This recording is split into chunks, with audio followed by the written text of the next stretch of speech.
Click subscribe and bell icon to get regular notifications. Hi, I'm Ravi Shankar, your gastroenterology doctor. Well, heart is very important, brain is very important. At the same time, gastrointestinal tract also is very important. So basically, gastroenterology means diseases, a study that involves the diseases of stomach and intestines. Of course, there are other organs like pancreas and liver. Well, there are many diseases, but let's just concentrate on two important organs, that is the stomach and the colon. So we have diseases related to the stomach and diseases related to the colon. Colon otherwise is the large intestine. So these diseases are much commoner and the symptoms mainly arise out of the diseases of these two organs, that is the stomach and the colon.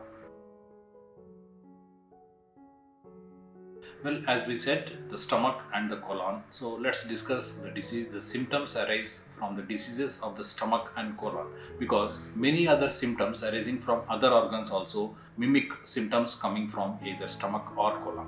So stomach symptoms are mainly abdominal pain, abdominal burning, vomiting, loss of appetite, or aversion to food, otherwise called anorexia in medical terms. Then the colonic symptoms like bleeding from the rectum, loose stools, constipation or alternating constipation and loose stools, and also abdominal pain. All these are the symptoms of digestive diseases. There are some signs, that means what a doctor examines and finds out, that is abdominal distension, abdominal mass, having anemia, having jaundice. These are the signs of diseases that of the abdomen. Now we have discussed the symptoms and signs. The diseases that affect the digestive tract are like mainly the stomach, the ulcers, tumors, acidity problems, otherwise called dyspeptic symptoms or dyspepsia.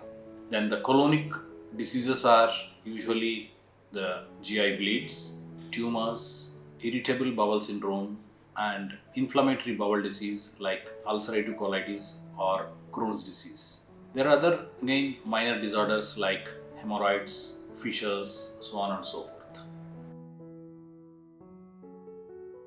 Problems related to acidity, that is the mucosal diseases of the stomach due to higher acid levels or due to certain drugs cause acid peptic disorders. Also, the mutagenesis occurs because the layers of the stomach and the gastrointestinal tract, there is a rapid turnover of the cells. Based on this rapid turnover of the cells in the gastrointestinal tract, tumors can arise, and these tumors are distributed throughout the gastrointestinal tract, but most commonly in the stomach and large intestine. So these needs to be tackled by proper study of symptoms, examination of the patient, and doing certain procedures like endoscopy or colonoscopy.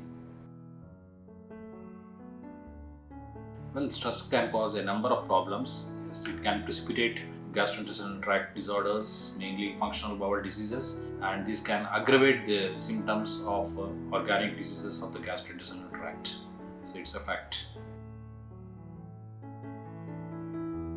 Well, importantly, some disorders like pancreatitis can cause back pain because pancreas is a posterior lying organ, it is behind the stomach. Pain of pancreatitis radiates to the back and appear like back pain in 50% of the cases who have pancreatitis. And again, low back pain is associated in some of the disorders like irritable bowel syndrome and some conditions like inflammatory bowel disease where the joints are affected as an extraintestinal manifestation. It's very important to diagnose gastrointestinal tract disorders because these diseases affect the quality of life.